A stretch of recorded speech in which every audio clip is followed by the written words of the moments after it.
the Phoenix select Dan Marley. Dan who? That was the big question, and the reaction locally was anything but pleasant.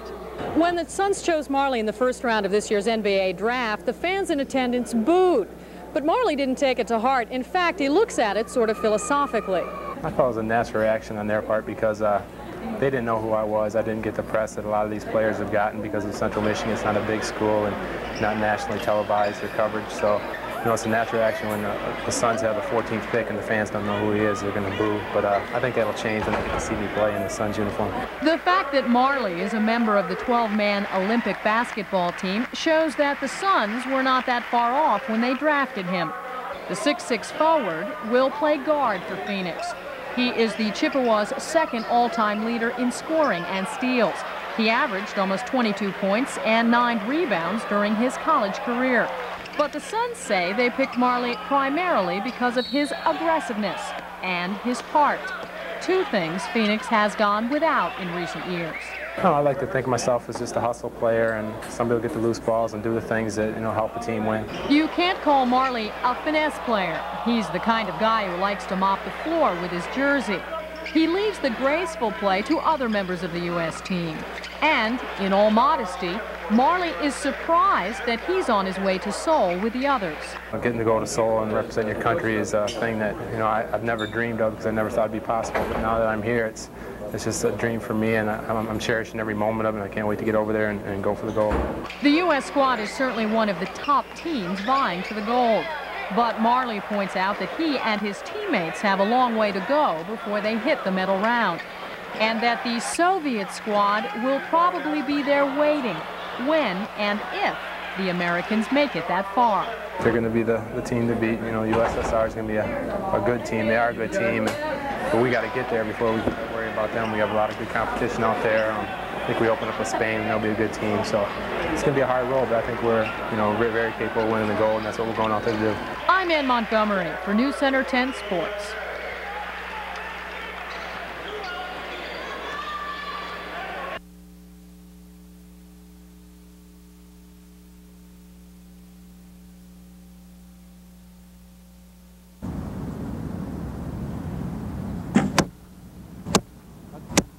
That, pretty much, sums up the U.S. men's archery team's chances of winning the gold medal in Seoul.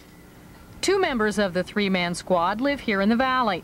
So does U.S. coach Sherry Rhodes. She heads up the ASU teams in non-Olympic years. So Arizonans have a lot to root for as far as Olympic archery is concerned. Unfortunately, not many people seem to care.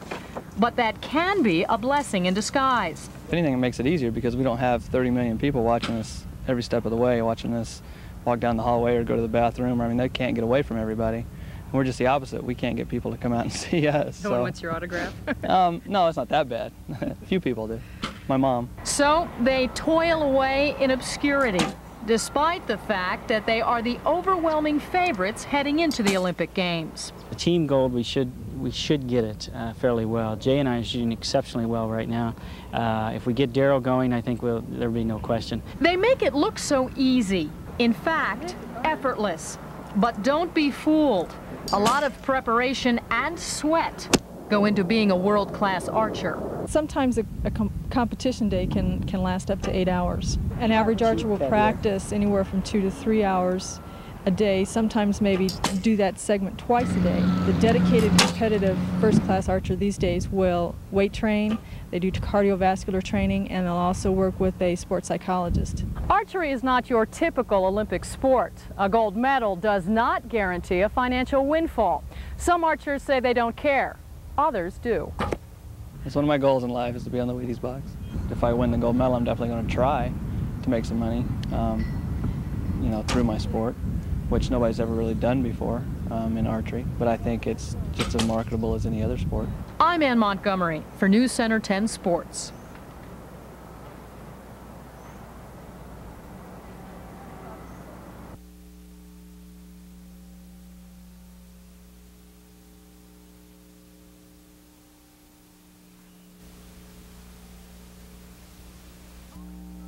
Colleen Summer edged onto the U.S. Olympic high jumping team when she cleared 6'5" at the track and field trials in July.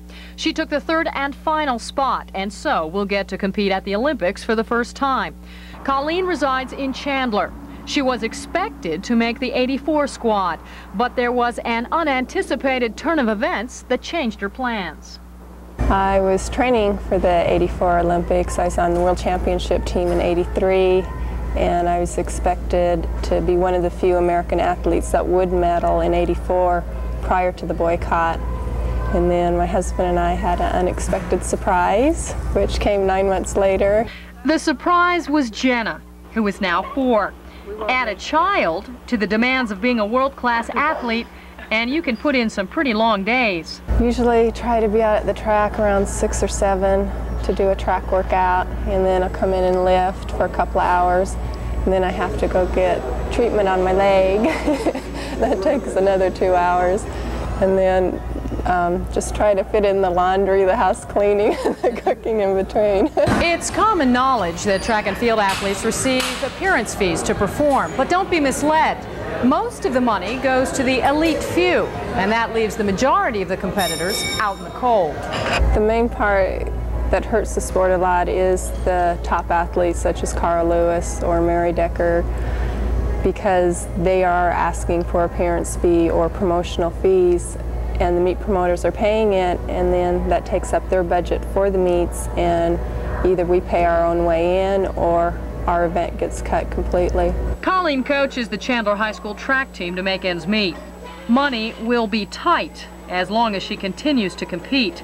Still, she forges on, despite the fact that each year it gets harder to measure up in a sport where performance-enhancing drugs are pretty run-of-the-mill. As far as the drugs involved in it, it's something that's always going to be there, so you can't really dwell on it. And just my attitude or philosophy to it is, as long as I can compete at that level with them and not have to resort to it, then that's how long I'll stay in the sport. But as soon as I have to, then I'm out of it. I'm Ann Montgomery for News Center 10 Sports.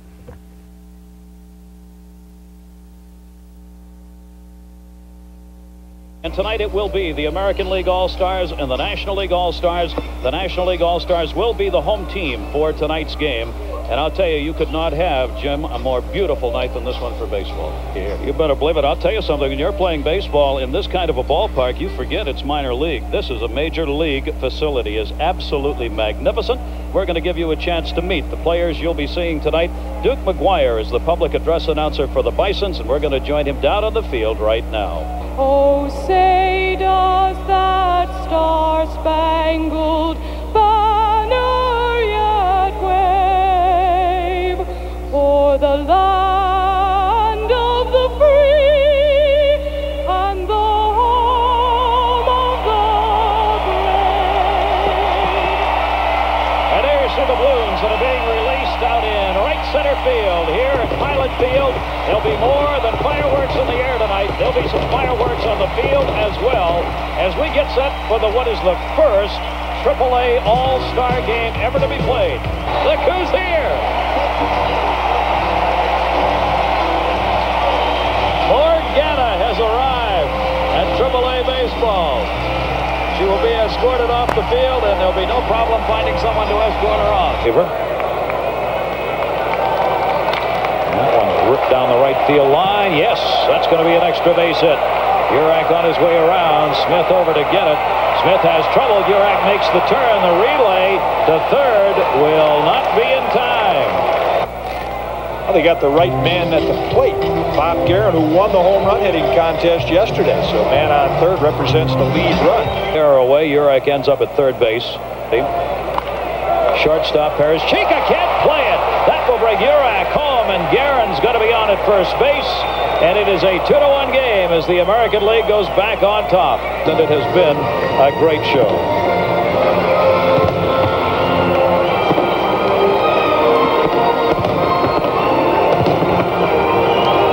Well, you talk about trends, Gary. Last night the American League wins 2-1 on a couple of questionable defensive plays.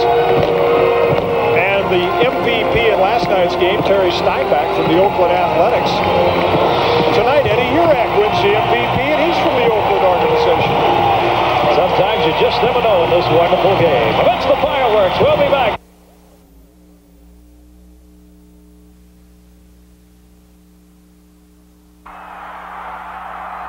California linebacker Ken Harvey is much like his favorite animal, the panther. All rippling muscle, savagely attacking its prey. But Harvey is not your average football player, not by a long shot. He's an All-American, a first-round draft pick. He doesn't own a car, and until recently, he didn't drive. Harvey still prefers traveling by bus. Every afternoon, he leaves the small house he shares with 2 other Cal players and shuttles to California Memorial Stadium for his daily workout. Harvey certainly looks like a football player. His 6'2", 225-pound body is chiseled to perfection, and he plays just like he's built. While the Golden Bears clawed their way through a 3-6-2 season last year, Harvey chalked up 103 tackles and 9 sacks. His numbers and style came to the attention of the Cardinals brass. The team was desperate for linebackers, and when the NFL draft was held in April, the Cardinals grabbed him in the first round. Phoenix Cardinals, first-round pick, Kenneth Harvey, linebacker, California. A rookie's lot in the NFL is not an easy one. A player rarely moves from the college ranks right into a pro team's starting lineup. But the Cardinals need help right away. The pressure is on. Pressure Harvey says he is ready and quite willing to accept. They picked me in the first round to become an impact player, and I have to show them that that's what I can do. You know, I have to produce for the team and learn stuff as quick as possible. And at the same time, they expect me to be a leader. The Cardinals seem to be asking an awful lot, but there are those who believe that Harvey can make the transition with ease. It'll take him 2 days. First day's picture day. No, it won't be hard for him at all. He has all the things that you're looking for. He has really good instincts in terms of being able to find the ball and make plays and do things on the field that are just going to make things happen. But if you think Harvey's world revolves solely around football, you're wrong.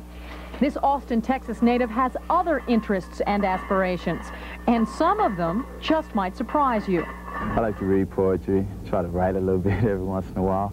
I like poetry that you have to think about, something that's something that when you read it, everyone else can get a different idea of it. But Harvey's first real love is drawing. Animals mostly, cats primarily. He carves as well and hopes to take up oil painting.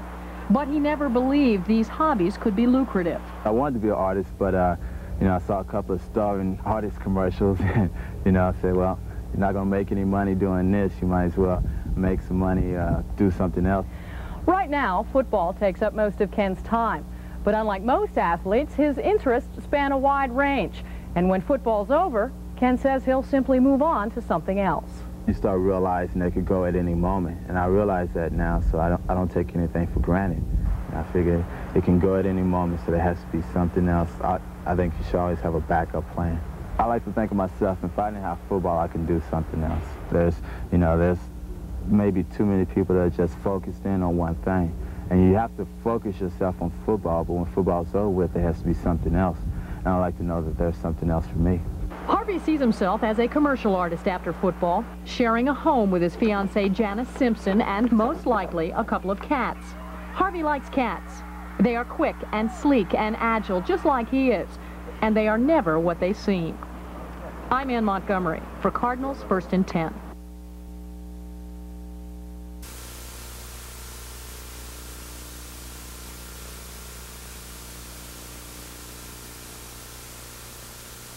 Some of the Phoenix Cardinals' best games this season have been blacked out here in the Valley, and watching today's game, it was tough to watch. I was wondering maybe the team wishes this one would have been blacked out. Well, you know, I'll tell you, they lost badly, but it hasn't all turned out that terribly, and I'll tell you why in just a moment.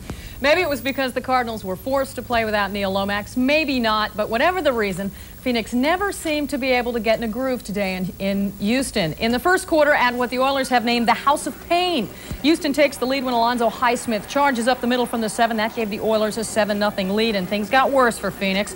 Warren Moon back to pass. His perfect 50-yard strike finds Drew Hill. Phoenix now trails by 17. The Cardinals finally got on the board in the second quarter. Cliff Stout in for the injured Neil Lomax, scrambling around. He goes to the air and hits Robert Awalt, a 52-yard TD. But later, Warren Moon fakes Phoenix out. Moon runs it in from the Cardinals one. That gave Houston a 24-7 lead at the break. Moving to the second half, Stout scrambling again. He finds J.T. Smith in the end zone. At that point, Phoenix trailed 24-14, but then Moon went at it again. From the shotgun, another picture-perfect pass. This one to Ernest Givens from 30 yards out. That put the Oilers up 31-14. Fourth quarter, Moon finds Givens again. This one's good from 12 yards out, and by then the game was pretty much out of reach. Stout did manage to connect with Ernie Jones late in the game, but the Cardinals were not even able to make it close. The final had Houston over Phoenix 38-20. It makes the game next week against Philadelphia. It makes the game the following week against New York. Hopefully important games, and at the latter part of the year, hopefully you have most of your team well, and that hurts us when we're not that way. I mean, we knew that we can come out and put points on the board. We just weren't clicking on all cylinders. So we came out, we were fired up. We went right down on a beautiful drive and put the ball in the end zone. And I think that we were really high on each other. We were saying, hey, this is the way we're supposed to play. We're going to come out. And we felt like we could do it anytime we wanted to, but it didn't turn out that way. But as I said a little bit earlier, today was not a total loss for the Cardinals. They headed into the game with Houston, tied with the Giants on top of the NFC East, and that's exactly how they finished up. Let's go to East Rutherford, New Jersey. Third quarter action with the Giants and the Eagles tied up at 10 apiece. New York's Phil Simms finds Stephen Baker from 10 yards out. The Giants lead 17-10. Then Philadelphia's Randall Cunningham tosses one to Keith Jackson. Jackson fumbles the ball. Chris Carter recovers. The Eagles tie the game and force it into overtime. Now watch this. The Giants block a field goal attempt, and Clyde Simmons comes up with the loose ball for Philly. He heads in. He holds on just long enough for it to count. The Eagles edge the Giants 23-17. The Cardinals will head to Veterans Stadium next Sunday for a matchup with the Eagles. Checking around the rest of the National Football League, Nick Lowry's 40-yard field goal with 46 seconds left lifted Kansas City over Seattle. The Bears beat the Bucs for the 12th straight time. Tampa's Vinny Testaverde tossed 2 more interceptions. He now leads the league with 28. The Cowboys lost their 8th straight game today, a 38-24 decision to Cincinnati. The dismal Detroit Lions and the awful Green Bay Packers beat the awful Green Bay Packers 19-9. Chuck Nelson made good on 4 field goals and led the Vikings to a 12-3 win over the Colts. The Bills became the first team to wrap up a postseason playoff berth thanks to a 9-6 overtime victory over the Jets. Buffalo claimed the AFC East title with the win. Bernie Kosar tossed 2 touchdown passes, won a 77-yarder in Cleveland's 20-point victory over Pittsburgh. It was a bad day for the Broncos. The Saints shut out Denver 42-0. The San Diego Chargers upset the Rams 38-24, and the Atlanta Falcons beat the LA Raiders 12-6. 10 of the world's best golfers got together today down in Tucson for a rather strange tournament. The Merrill Lynch Shootout is a 9-hole event. After each hole, 1 golfer is eliminated until only 2 are left. We'll pick it up with David Frost on 18. He's facing a long eagle attempt, and this one's a little bit off the mark. Frost had to settle for a birdie and a tie with Chip Beck. So the shootout went to a playoff. Beck puts this one on the green, but it rolls, and here's the strange part. Frost chips this one up and on, and it ends up just a little bit closer to the pin, and that's all he had to do to win it. He doesn't even have to sink it. Whoever gets it closest to the hole gets the victory. Frost won $90,000. The first regular season college basketball poll is out, and the Duke Blue Devils are the top team in the nation, according to UPI. Duke was the favorite in all of the preseason polls, and the Blue Devils lived up to that ranking when they opened their season yesterday in Springfield, Massachusetts. Duke easily beat Kentucky in the annual Hall of Fame Tip-Off Classic. The final scored the Blue Devils on top 80-55. Michigan took the 2nd spot, followed by North Carolina, Georgetown, and Illinois. The Arizona Wildcats came in at number 11. Really? Mm-hmm. Okay. Just barely out of the top 10.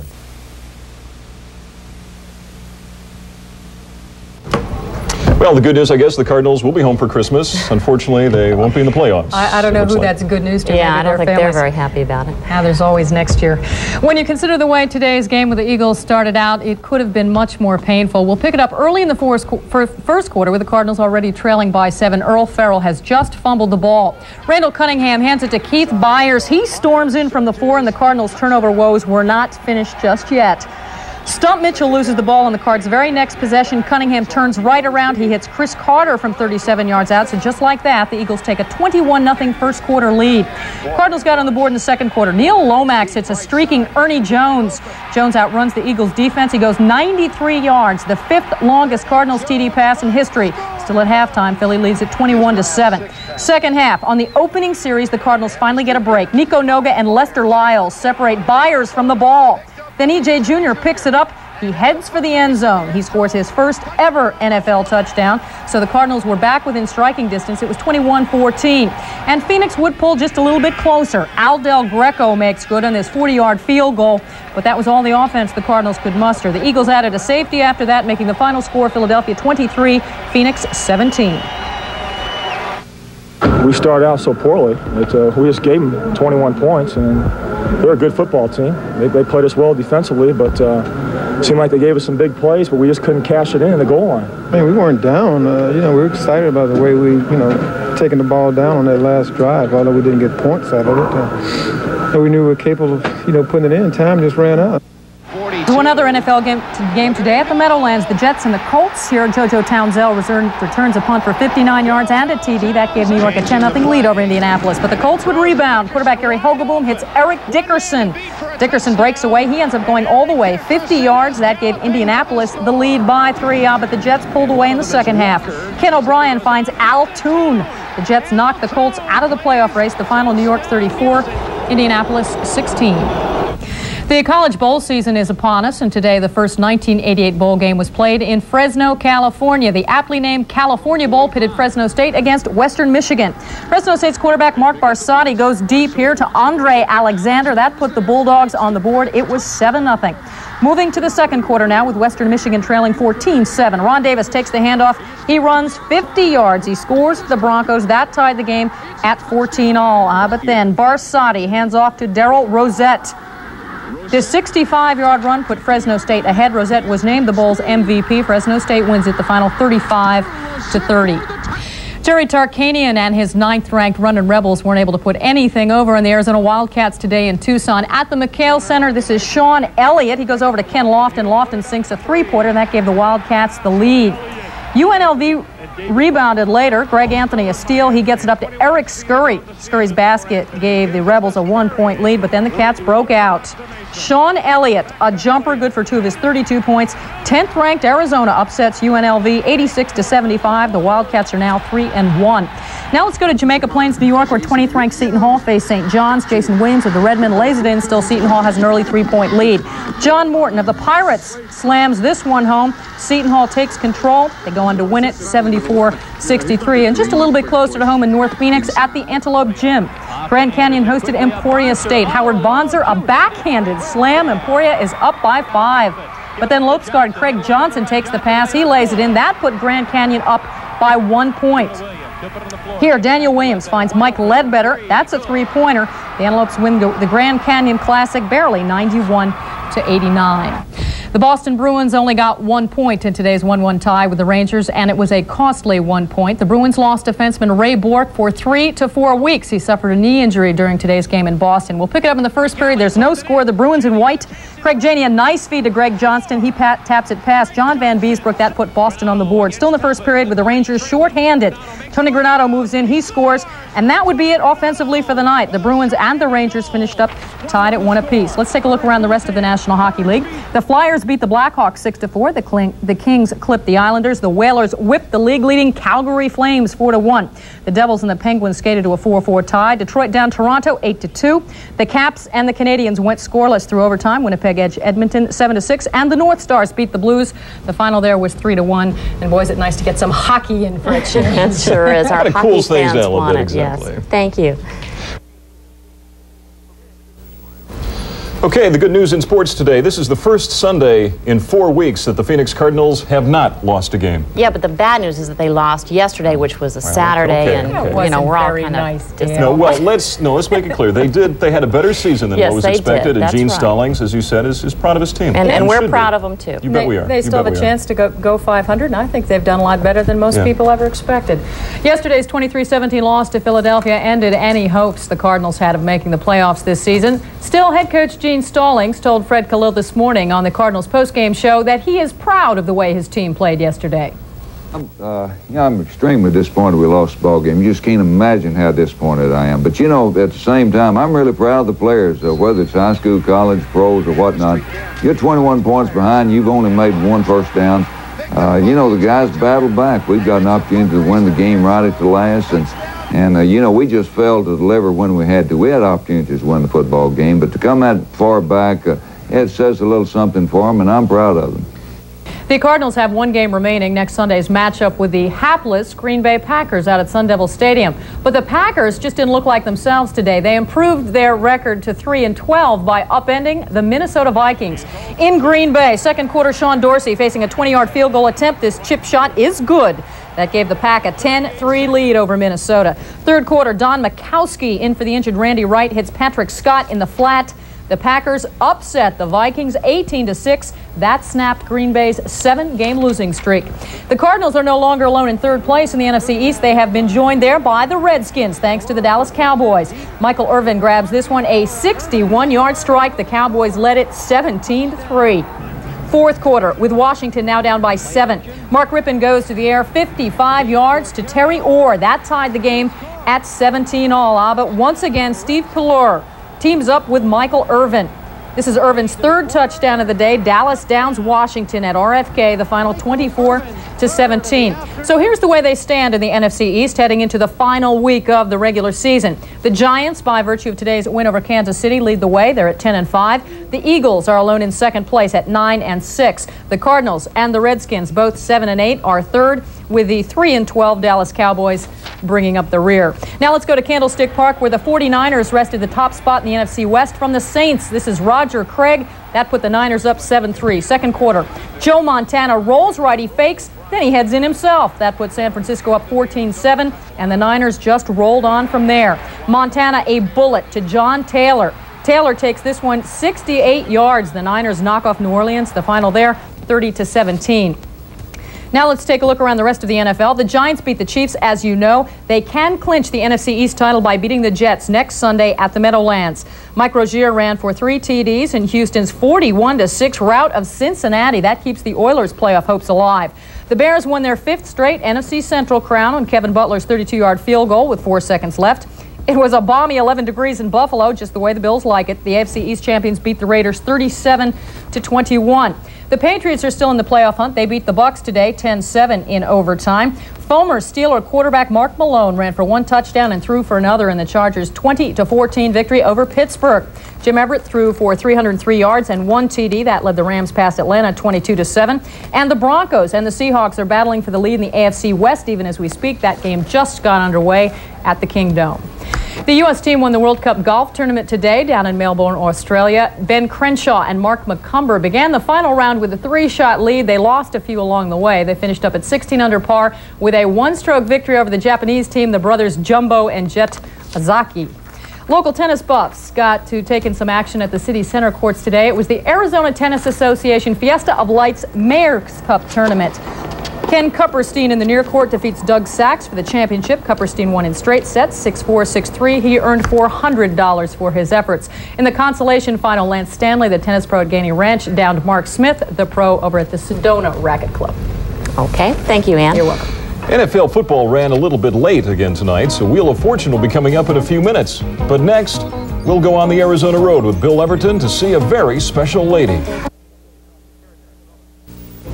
Here in Arizona, we don't get to talk very much about the fact that Ann Montgomery is a professional level ice dancer. No, that's not true. Former close. Olympic star or something like that. You're on skates now. A long time ago, I am. And you're standing up. I am standing up. Well, that's better than us, that's for sure. I'll tell you, Dave Claren, the National Figure Skating Championships are coming up, and there are a couple of local skaters who are hoping for a good showing.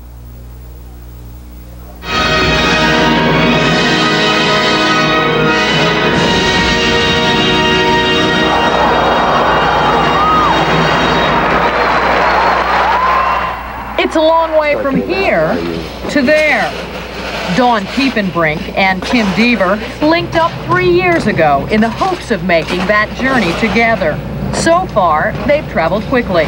They've come very fast, really, they have in pairs, because first year they competed, they won Pacific Coast Championships in novice pairs, and the next year they made it to the United States Championships, bang, bang, like that, and this is their 3rd year, and we're trying to get a medal this year.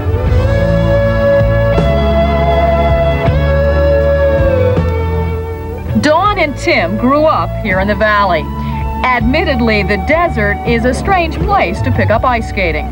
My mom just asked me one day if I'd like to start skating lessons, and I started, and the instructor said that I had a talent for it, and I liked it, so I just kept going with it. I just came skating, and most of the kids were going around holding onto the boards, and I didn't seem to have that problem, so I was just, you know, flying around.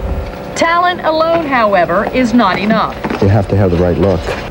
Do you know what I'm saying? And they have kind of an all-American look. He's rosy-cheeked, and she's a cute little girl. Have parents that are dedicated and want the sport for you, and you just have to put forth all so that you're not wasting their money. The expenses involved in becoming a world-class skater can be staggering. But in recent years, the United States Figure Skating Association has relaxed its rules. Skaters can now be subsidized. We're trying very hard to get corporate sponsors, and we can do that now. The USFSA is letting us do that. They don't mind.